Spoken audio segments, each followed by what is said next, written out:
திருப்படல்கள் 29 1-4 மற்றும் 9-11 முடிய. இறைவனின் மைந்தரே, மாட்சியையும் வலிமையையும் ஆண்டவருக்கு உரித்தாக்குங்கள்.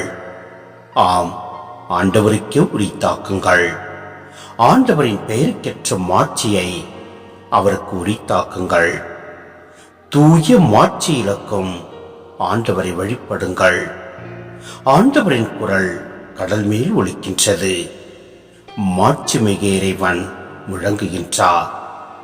ஆண்டவர் நீர்த்திரள்களின் மேல் வீற்றிருக்கின்றார். ஆண்டவரின் குரல் வலிமை மிக்கது. ஆண்டவரின் குரல் மாட்சி மிக்கது.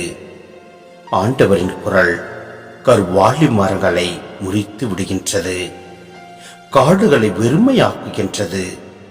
அவரது கோவிலில் உள்ள அனைவரும் இறைவனுக்கு மாட்சி என்று ஆர்வரிக்கின்றனர்.